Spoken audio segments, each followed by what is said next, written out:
소문. 초겨울에 내린 눈이 겨우내 녹지 않았다. 언 눈 위에 새 눈이 내렸다. 물기가 없는 가루 눈이었다.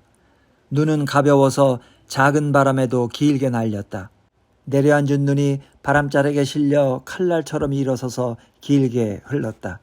줄인 노루들이 마을로 내려가다가 눈 속에 대가리를 쳐박고 얼어 죽었다. 청병들은 죽은 노루를 성첩에서 보이는 자리로 옮겨놓고 바위 뒤에 숨어서 기다렸다. 조선 군병들이 죽은 노루를 주우려고 성 밖으로 나갔다가 청병의 총에 맞아 죽었다. 수문장이 죽은 군병들의 초관을 장쳤다. 성 안에 말 울음소리와 개 짖는 소리가 끊겼다. 개들은 소리에 소리로 응답하며 짖어대더니 한쪽 소리가 사라지자 혼자서 짖던 소리도 사라졌다. 수라상에 졸인 닭다리 2개가 오르던 다음 날부터 성 안에서 닭은 울지 않았다. 한밤중에 임금은 어두운 정막의 끝쪽으로 귀를 열었다. 정막은 맹렬해서 쟁쟁 울렸다. 정막의 먼 쪽에서 묘당에 들끓던 말들이 몰려오는 듯 싶었다. 말들은 몰려왔는데 들리지는 않았다. 바람이 마른 숲을 흔들어 나무와 눈이 뒤엉켰다. 눈에 눌린 나뭇가지 찢어지는 소리가 장진문 창호지를 흔들었다. 바람이 골을 따라 휩쓸고 내려가면 바람의 끝자락에서 나무들이 찢어졌다. 새벽마다 내관이 나인을 깨워 내행전 아궁이에 장작을 밀어 넣었다. 밝음과 어둠이 꿰맨 자리 없이 포개지고 갈라져서 날마다 저녁이 되고 아침이 되었다. 남한산성에서 시간은 서두르지 않았고 머뭇거리지 않았다. 군량은 시간과 더불어 말라갔으나 시간은 성과 사소한 관련도 없는 낯선 과객으로 분지 안에 흘러들어왔다. 저녁이 되고 아침이 되니 아침이 되고 저녁이 되었다. 쌓인 눈이 낮에는 빛을 튕겨냈고 밤에는 어둠을 빨아들였다. 동장대 위로 해가 오르면 빛들은 눈 덮인 야산에 부딪혔다. 빛이 고루 퍼져서 아침에 성 안에는 그림자가 없었다. 오목한 성 안에 낮에는 빛이 들끓었고 밤에는 어둠이 고였다. 짧은 겨울해가 넘어가면 어둠은 먼 골짜기에서 퍼졌다. 빛이 사위어서 물러서는 저녁의 시간들은 느슨했으나 어둠은 완강했다. 먼 산들이 먼저 어두워졌고 가까운 들과 민촌과 행궁 앞마당이 차례로 어두워졌다.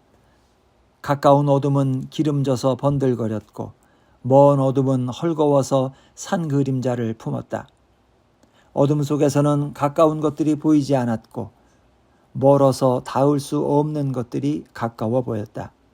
하늘이 팽팽해서 별들이 뚜렷했다.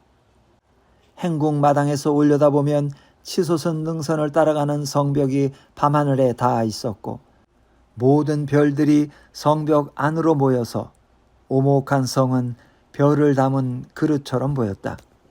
별들은 영롱했으나 땅 위에 아무런 빛도 보태지 않아서 별이 뚜렷한 날 성은 모든 별들을 모아 담고 캄캄했다. 어둠 저편 가장자리에 보이지 않는 적들이 자욱했다. 20만이라고도 했고 30만이라고도 했는데 자욱해서 헤아릴 수 없었다. 적병은 눈보라나 안개와 같았다. 성을 포위한 적병보다도 저녁이 되고 아침이 되면서 종족을 감추는 시간의 대열이 더 두렵다는 것을 누구나 알고 있었다. 아무도 아침과 저녁에서 달아날 수 없었다. 새벽과 저녁 나절에 빛과 어둠은 서로 스미면서 갈라섰고 모두들 그 푸르고 차가운 시간의 속을 들여다보고 있었다. 임금은 남한산성에 있었다. 칸이 청천강을 건넜다는 소문이 성 안에 돌았다. 소문은 낮게 깔려서 들끓었다. 묘당은 행각 구석방에 모여 문을 걸어 잠그고 칸의 일을 논의했으나 민촌과 군병들이 먼저 수근거렸다. 성 밖에서 안으로 들어온 사람이 없어도 소문은 북서풍을 타고 성벽을 넘어 들어오는 듯 싶었다. 칸이 삼전도에 당도하면 성문은 깨뜨리지 않아도 저절로 열리고 임금은 성 밖으로 나가야 할 것이며 칸이 오기 전에는 임금은 기어이 성 안에 눌러앉아 있을 것이므로 어쨌거나 칸이 와야만 포위가 풀려서 성 밖으로 나가게 될 것이고 칸이 와서 성 안팎이 통하려면 세자가 먼저 나가서 기다리고 있다가 칸을 맞아야 할 것이라고 동장대 쪽 늙은 군병들은 양지 쪽에 모여서 말했다. 용골대가 길을 열어놓아서 칸의 이동 속도는 매우 빠르며 칸은 4만의 증원군을 몰아 대동강을 건너서 임진강을 향하고 있는데 칸이 삼전도에 당도하면 성을 깨뜨리지도 못하고 세자를 잡아놓지도 못한 용골대의 목을 베어서 그 머리를 조선 임금에게 보내고 몸소 군사를 몰아 성을 부술 것인데 그날이 세상의 종말이라고 삼고리 훈장집 헛간에 모인 민촌의 늙은이들은 수근거렸다. 칸이 오면 성이 열린다는 말과 칸이 오면 성이 끝난다는 말이 뒤섞였다. 칸이 오면 성은 밟혀 죽고 칸이 오지 않으면 성은 말라 죽는다는 말이 부딪혔는데 성이 열리는 날이 곧 끝나는 날이고 밟혀서 끝나는 마지막과 말라서 끝나는 마지막이 다르지 않고 열려서 끝나나 깨져서 끝나나 말라서 열리나 깨져서 열리나 다르지 않으므로 칸이 오거나 안 오거나 마찬가지라는 말도 있었다. 칸은 서쪽으로 명을 몰아대고 있으므로 요동을 비우고 오기가 어려워 심양에 머물면서 소문만 내려보낸 것인데 소문의 뒤를 따라 칸이 올지 안 올지 알 수 없고 알 수 없으므로 온 것보다 무섭고 오지 않는 것보다도 무서우며 소문은 이미 당도하였으므로 칸이 오지 않더라도 이미 온 것과 다름없다는 말은 삼거리 북쪽 술도가 쪽에서 흘러나왔는데 사람들은 대부분 무슨 말인지 알아듣지 못했다. 청이 왕자가 아니라 세자로 인지를 높여서 요구했으니 세자가 적진으로 나가 묶이면 적들은 다시 임금을 요구할 것이며 임금이 묶이면 성문은 저절로 열리고 적병들은 성 안을 도륙하여 칸의 위무를 증명할 것이므로 임금이 묶이나 세자가 묶이나 양전이 모두 묶이나 모두 성 안에 주저앉아 있으나 다 마찬가지라는 말도 있었는데 사람들은 그 또한 무슨 말인지 알아듣지 못했다. 알아듣지는 못했지만 낮게 깔려서 뒤섞이고 부딪히는 말들은 대부분 마찬가지로 끝났다. 신료들 몇 명이 행각 골방에서 그렇게 수군거렸고 민촌도 그렇게 수군거렸다. 어전에서 차마 입에 담지 못할 말이오나를 앞세우며 신료들이 세자의 출성을 입에 담기 시작하면 묵은 감기를 앓고 있는 세자는 콧물을 훌쩍이며 자리에서 물러났다. 젊은 간관들이 이마로 마루를 찌으며 통곡했다. 전하께서 승지와 사관조차 물리친 자리에서 명기를 인대하시고 명기를 적진에 보내 삶을 구걸하시니 삶이 구걸로서 얻어지는 것이며 200년 종사가 야심한 침소의 귓속말로 결단이 나오리까.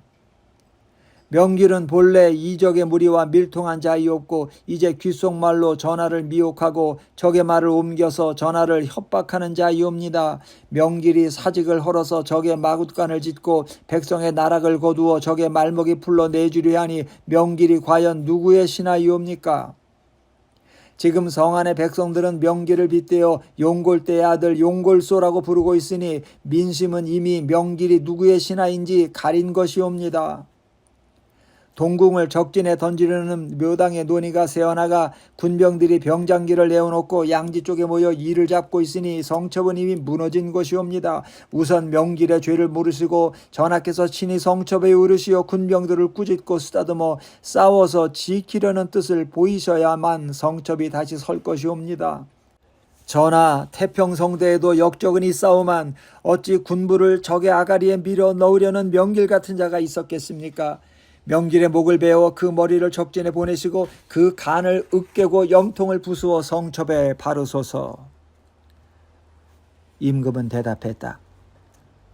언관들의 말이 심히 가파르나 대의를 밝혀 아름답다. 개울에 돌이 바닥나자 이시백은 노복과 백성들을 부려 성첩 위로 물을 퍼날랐다. 여장이 무너지고 돌이 빠져나간 자리에 흙을 쌓아 가마니를 덮고 그 위에 물을 부었다. 흙에 스민 물이 얼어서 얼음벽은 화살과 총알을 막아낼 만했고 적병이 기어붙지 못했다.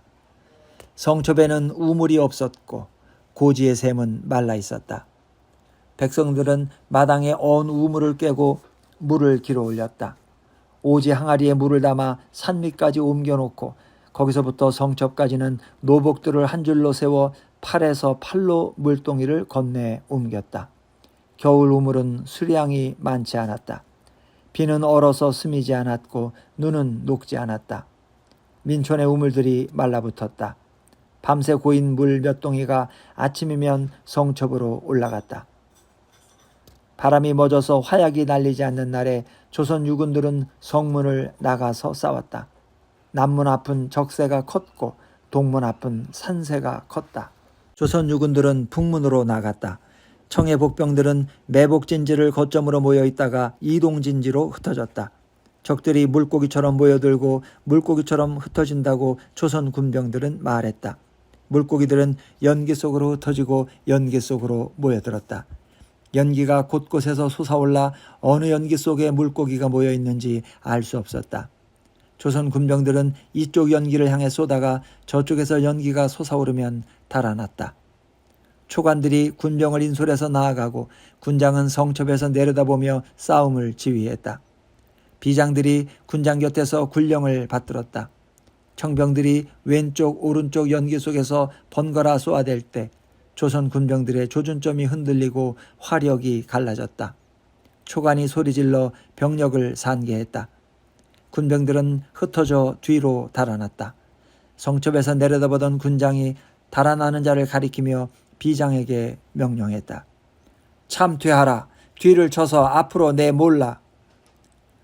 비장이 성벽을 뛰어내려가 달아나는 자를 붙잡아 목을 베었다. 성 안으로 들어오던 비장은 성벽을 기어오르다가 청병의 총에 맞아 골짜기 아래로 굴러 떨어졌다. 조선 군병들은 끼니를 몸에 지니지 못했다. 군병들은 아침에 나갔다가 낮에 돌아오거나 낮에 나갔다가 저녁에 돌아왔다. 돌아온 군관들이 부상자들을 곤란했다. 성한 자들은 삼거리로 내려와 죽을 먹었고 부상자들은 사찰 요사체로 옮겨져 굶고 얼었다. 절뚝거리며 내려온 자들도 산 밑에서부터는 똑바로 서서 삼거리 쪽으로 걸어가 죽을 먹고 쓰러졌다. 성 밖으로 나가 싸우고 돌아온 날 저녁에 신료들은 어전에 나아가 싸움의 일을 아뢰었다. 차가운 날씨에 어찌 먹이고 있는가? 쌀죽에 간장을 풀어서 한 그릇씩 먹여 싸웁니다. 물을 많이 붓더라도 고루 먹이고 뜨겁게 먹여라. 뜨거워야 몸이 풀린다. 가마솥에 끓여서 퍼주고 있는데 솥이 모자라 허기진 군병들이 줄지어 기다리고 있으니 딱하옵니다. 민촌에 솥이 없겠느냐? 백성들의 솥은 작아서 쓸 수가 없고 사찰에서 열말들이 가마솥을 몇 개 징발해 싸운데 화덕을 더 만들 수는 있으나 솥이 모자라. 이조, 호조, 예조, 병조가 관량사의 말을 막았다. 어전에서 어찌 솥과 화덕의 일을 아뢰 수가 있으시오? 임금이 물었다. 때맞추어 싸우고 있으니 적세는 줄어들고 있는가? 병조가 대답했다. 적의 주력은 삼전도에 있사옵고 성벽에 가까이 온 적병들을 잡고 있사온데 한 싸움에 67씩 죽여도 적세는 줄어들지 않고 있사옵니다. 허나 가까이 다가온 적을 잡아야 성첩이 버틸 것 아닌가? 그러하오나 적을 67 죽이려면 우리도 죽거나 다쳐야 하는데 한 번 다친 자는 다시 부릴 수 없으니 죽은 자와 마찬가지옵니다. 적병은 많고 우리는 적으니 싸움이 계속되면 성첩이 엉성해질까 염려되옵니다. 여기서 오래 머물기야 하겠느냐? 임금의 말은 시간이 행궁지붕을 스쳐가는 소리처럼 들렸다. 임금의 말이 아니더라도 성 안에 오래 머물지 못하고 그 오래가 오래지 않을 것임을 민촌의 아이들도 알고 있었다.